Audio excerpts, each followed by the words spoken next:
So, last video I reviewed the Agent of the Shinigami arc. So if you missed it, you can check it out, link is in the description. This video I'll be tackling the highly praised Soul Society arc. More specifically, I'll be discussing the Sneak Entry arc, which are episodes 21 through 41, or chapters 71 through 117. And this arc was crazy, so let's not waste any more time and talk about the incredible Sneak Entry arc.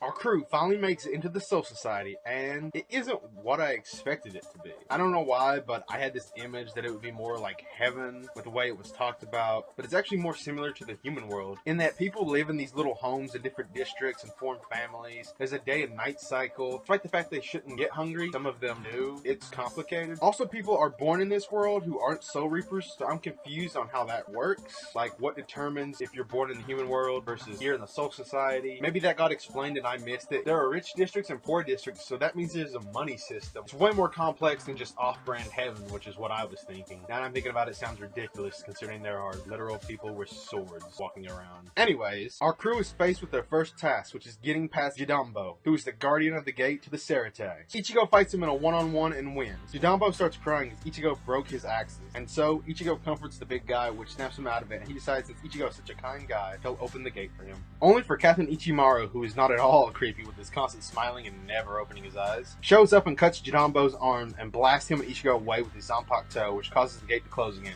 Okay, seriously, what's with characters with the name Imaru in it that makes them so creepy? After this, we get greeted by some of the citizens who thank Ichigo for saving Jidambo's life. We run into Yuichi, and we learn that people form families with people they're unrelated to here in the Soul Society because it's difficult to find an actual family member. That's kind of sad and yet beautiful, because despite not having a real family member there with you, you still aren't alone. We spend the night in the house, and Yuichi decides that the gates will be too well guarded, and so they'll have to try another method to get in. We meet Ganju, who hates Soul Reapers, and so naturally, him and Ichigo constantly fight. Wow, a lot of people really don't like Soul Reapers in this world. Ganju is someone who I didn't expect to stick around long, but it turns out he's the brother of Kukaku Shiba, who is...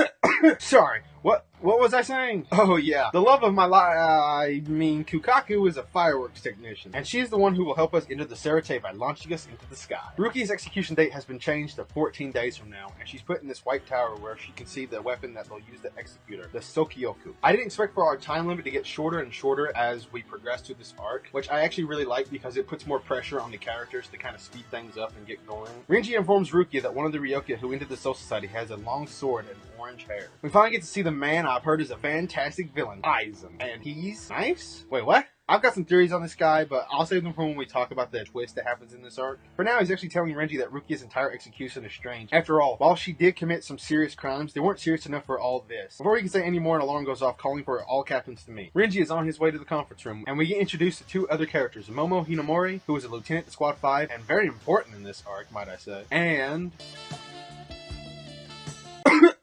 Sorry. A lot of distractions in this arc. And we meet Rengiku, who is lieutenant for the 10th Division. Ichigo and the others must learn to control the Ryoku in order to create a cannonball big enough to break through the Shakon Maku and into the Seratag. We learn that Kukaku had another brother who was a Soul Reaper and was killed by a Soul Reaper, which is why Ganju hates Soul Reapers. Ganju asks Ichigo why he wants to save Rukia, and Ichigo says it's simple. He owes her for saving his life by giving him her powers so he could save his family, and he won't turn his back on her. Despite hating Soul Reapers, Ganju decides to help Ichigo with this channeling of Ryoku. After showing him how he does it, Ichigo does it with ease, and we're finally able to enter the Seratag. Back at the 13 captain meeting, we finally get a look at all the captains, and they're not quite what I expected. We've got this crazy looking guy, one that looks like a kid, one with a basket on his head, and more, but we'll talk about each of them whenever they get their own time to shine. The cannonball crashes through and divides our crew up in 4 separate groups. Ichigo and Ganju in one group, Orihime and Uru in another, and Chad by himself. Ichigo and Ganju now have to face members of Squad 11. We're fighting off-brand Saitama, Ikaku, and Yumichika? I think I said that right. He's got these weird things sticking out of his eye. Ganju starts running away and is chased by Yumichika. Their fight is okay, with Ganju beating him by using his firework bombs to win, but the real action I enjoyed was with Ichigo going one-on-one with Ikaku. We see Ikaku's Zanpakuto turn into a wooden spear which can also split into 3 sections stations connected by short lengths of chain and rotate at a 90-degree angle. It's a pretty equal fight, all things considered, until Ichigo uses Getsuga Tensho,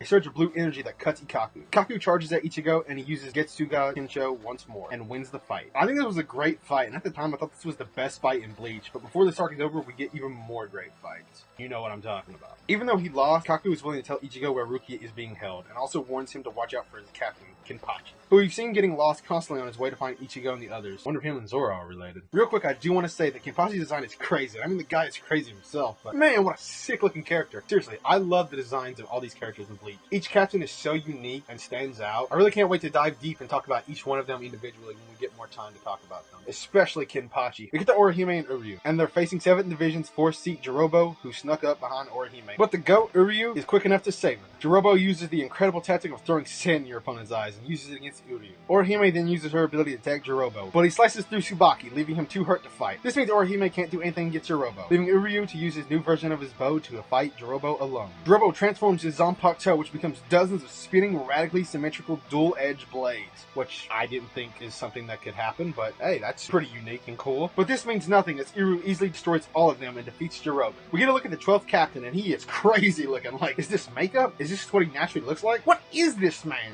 I have to know. I have to know, and I gotta know what his ability is. Also, he kind of creeps me out a little bit, although Ichimaru creeps me out more. Anyways, he interrogates Ikaku about the Ryoka until Kenpachi shows up and tells him to back off. Ikaku describes Ichigo's appearance to Kenpachi so he knows exactly who to find and fight. While running away from Soul Reapers, Ichigo and Ganju meet Hinataro, who was the one cleaning Rukia's cell. Hinataro tells him about a hidden way to get into the tower. And low-key, Hinataro's kind of the GOAT in this arc. Hinataro takes them through the underground canals that only his squad, the 4th Division, uses, as they are the ones tasked to clean it since they are the weakest squad. Oh, I should also mention, I think it's pretty interesting that each squad has their own, speciality. For instance, the 4th squad's all about healing, the 11th supposed to be the strongest in combat, as well as I believe the 12th captain is the research squad. Ichigo asks why Hinataro is helping them, and Hinataro says Rukia was kind to him and told him stories about the human world, which made his job of cleaning much more enjoyable, and he wants Ichigo to save Rukia. When they make it out onto the steps leading up to the tower, they run into Renji. The rematch between Ichigo and Renji begins. While fighting, Renji asks Ichigo how he plans to save Rukia when there are so many captains and lieutenants left, and Ichigo proclaims that he will defeat anyone who gets in his way. Renji uses Zabimaru to launch Ichigo back into a wall, and Ichigo brushes it off like it was nothing. Renji slams his Zanpakuto into Ichigo again, yelling at him for being the reason Rukia is in this situation in the first place. He retracts his sword, and Ichigo now confirms that Renji's limit is 3 attacks. Ichigo charges at Renji, dodging his attacks and counting them as he does it. However, Renji dodges Ichigo's counterattack and hits him again with Zabimaru. Ichigo uses a Getsuga Tensho and defeats Renji. I know I didn't go into detail about this fight, but trust me, this fight was really cool. I think I might have liked Ikaku's a bit more because it had a bit more time, but this one was also really cool, and I highly recommend if you haven't seen it, go check it out. Though, the best fight is still yet to come. Renji's defeat leads to what was my favorite episode of this arc, and that is when we get a flashback to when Renji and Rukia were kids. We get a look at what kind of lives they lived before they were Soul Reapers, and that was that they were poor kids who didn't have any parents and had to steal food in order to eat. One day they see a Soul Reaper, and Rukia collapses from hunger, and the Soul Reaper offers her food. We then see Rukia and Renji finally tapping into their own Ryoku, and Rukia does it with ease, showing off how talented she has always been. One of their friends suggests that they become Soul Reapers, but Rukia dismisses this, and Renji agrees that they'll stay together forever. In these flashbacks, we also see that Renji has always had a crush on Rukia, which given how the first arc was, I didn't expect. They kind of seem more like they didn't like each other. Sadly, their group didn't last forever as they wished, as their other 3 friends passed away, and at this point in their lives, Rukia says that her and Renji should become Soul Reapers, as this kind of life is too cruel and she doesn't want to live in it anymore. Renji agrees, and the two start attending classes for Soul Reapers. Renji goes to see Rukia one day and sees her talking to Byakuya and others, who mention a proposal to Rukia before leaving the room. That proposal was for her to be a part of the Kuchiki family. Rukia asks Renji what she should do, and he just congratulates Rukia, saying that this is great and that she should do it, but Rukia tearfully thanks him and runs away. Back to the present, Renji realizes that it isn't Ichigo's fault for Rukia's situation, but his own for not stopping her from joining the Kuchiki family. Renji asks Ichigo to save Rukia in his place, and Ichigo promises that he will. I love getting to see more of Rukia and Renji, as they're my favorite characters of Bleach, and it was nice to see what their backstory was like and how they came to be the people they are today. Ichigo and the others head back down to the canal to hide from the incoming Soul Reapers, and Hinataro uses his ability to heal Ichigo's wounds. Meanwhile, Renji is taken to be healed himself, and while Momo and Izuru are talking about Renji, Byakuya shows up and says that Renji should be put in a cell for losing to Ryoka. Izuru decides that they should do as he says before Ichimaru arrives and says not to worry and that he'll contact the 4th Division to heal Renji. He and Izuru leave together. Meanwhile, the 10th Division Captain Toshiro Hitsugaya appears behind Momo and tells her not to trust Ichimaru. Because of Renji's defeat, it is now decided that low-ranked Soul Reapers aren't enough and that all captains and lieutenants can now carry their Zanpakuto at all times and release them within the Serite as they usually do during wartime operations. Back in the canals, while Hinataro is talking about how the wounds Ichigo received was shallow and not as fatal as it should be, he sees a hollow-like mask. Later that night, Momo visits Captain Aizen, and they talk about Renji and how Byakuya wanted him discharged, but other captains, including himself, don't allow it. After a while, Momo falls asleep, and when she awakes, Aizen is gone, and so she goes looking for him, and when she finds him, she sees that he's dead? Wait, what?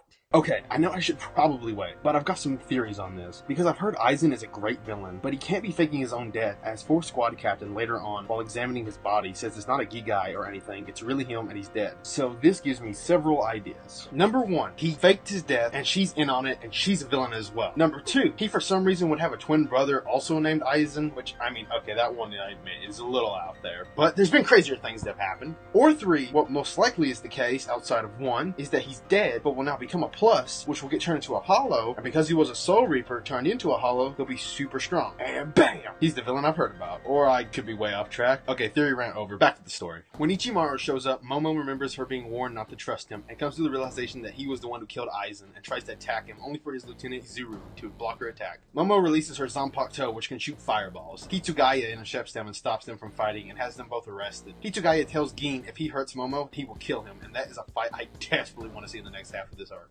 Ichigo and the others finally are healed up enough to make another go at the tower, only to be frozen in place as they feel the spiritual pressure of Kenpachi. This shot was so cool, it really just shows you how scary strong Kenpachi is. What, can Kenpachi use Genjutsu or something? I know I didn't mention her earlier, but Kenpachi's lieutenant, Yachiru, shows up, and she's this tiny pink-haired girl who gives everyone's nicknames, and it's pretty funny. But she also can move so fast that she stands on Ichigo's shoulder before he even realizes she was there. Ichigo, realizing both of them are super strong, tells Ganju and Hinataro to go find Rukia and leave this to him, and so they run off and save Rukia, and the battle of Kenpachi and Ichigo begins. Well, I say battle begins, but really what happens is Kenpachi tells Ichigo he's going to give him one free shot, and Ichigo takes it and doesn't even cut him. In fact, Ichigo is the one who ends up bleeding, as the weaker of the two is the one who absorbs the impact. This leaves Kenpachi disappointed, and he claims this will be no better than a joke. Back over to Chad, Captain Shunsui catches up to him and tells him he wishes not to fight him if possible, and instead offers him to sit and talk and have a drink with him. Chad refuses and sends a blast at Shunsui, only for him to easily deflect it. Shunsui says that it's better if he just gives up and that his friendship with Rukia is thin at best and it's not worth dying for. Chad says he's right, but it's not for Rukia he's doing this. It's for Ichigo. We get a flashback of Chad being beaten up by a bunch of thugs, and Ichigo coming to his rescue, similar to how Chad did that for Ichigo. Chad reveals to Ichigo he made a promise to never fight for himself because his grandpa wanted him to be better than that. We see what kind of person Chad was in his younger days, which is the opposite of him now. Chad gets captured by the thugs who want his coin that his grandfather gave him. Ichigo shows up to save him once again. After beating up the thugs, Ichigo tells Chad to use his fist for him, and he'll use his own for Chad. Chad agrees to this, and this is why he's here to save Rukia. Not for himself, not for Rukia, but for Ichigo.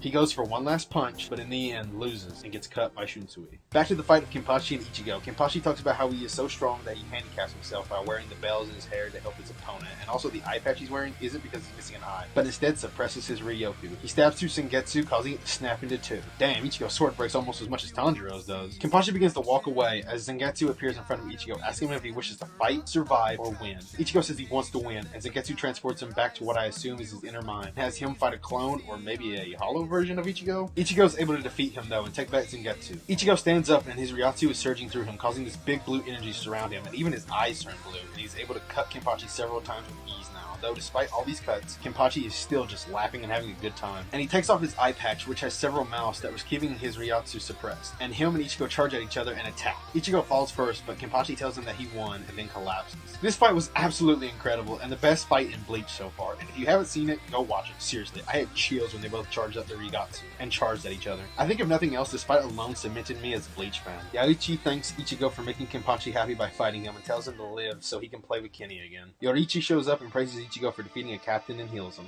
Ganju and Hinataro finally make it to Rukia, and right before they take her out of there, Ganju says that Rukia is the one who killed his brother. Rukia admits to this and says that he can do whatever he wishes to her, which I was not expecting this twist. I hope we find out why she killed him in the future. But before he decides what to do, Byakuya shows up, so Hinataro, the absolute GOAT in this arc, decides he'll try to fight Byakuya, and asks Ganju that even if he can't forgive her, to take Rukia out of here. Ganju refuses to let Hinataro sacrifice himself, and so he is the one who charges at Byakuya, only to be easily cut down by Byakuya's Zanpakuto, which can separate into 1,000 pink blade petals. While healing Ichigo, Yoriichi discovers the hollow-like mask, which Ichigo didn't realize he still had, as Hinataro threw it in the canal river. Yoriichi insists on it being destroyed, and so Ichigo allows him to do so. It's also at this time that Yoriichi reveals his true form. Wait, Yoriichi's a sexy woman? Wait, does this mean I'm a furry? Oh god. Moving on, moving very far on from that idea. Ichigo takes a device that allows him to fly and heads to the Serite to try and rescue Rukia. And when he gets there, he intercepts Byakuya and is reunited with Rukia. And they do what they always do, and argue. God, I love these two together. When Byakuya is forced to release his Zanpakuto, Yoriichi shows up and binds his hands, and with that, this arc comes to a close. This arc was incredible, with the several fights we got, meeting most of the captains finally, getting a look at what the Soul Society is like, as well as looking at how Renji, Kenpachi, Rukia, Chad, etc. came to be the people that they are now, as well as the whole mystery surrounding Aizen's death and the conspiracy of what Ichimaru is up to. All of it was just so much fun, and this arc was so much more enjoyable than the last arc. And in the last arc, I talked about how I struggled to binge through it, but this one I struggled to stop binging. And I just want to know what happens next, and I can't wait to cover the second half of this arc and see what fights we have, if the mystery of Aizen's death is resolved, and what other twists and turns await. If you like this video and want to see how the rest of my Bleach journey goes, then hit that subscribe button, give this video a like, and let me know what your thoughts are on this arc. That's all I have for you now, so I'll see you all in the next video. Peace! This my city, all against this man, and you with me. You're gonna take it real quickly. Take it backwards, my pursuit. This my town. To get it back, man,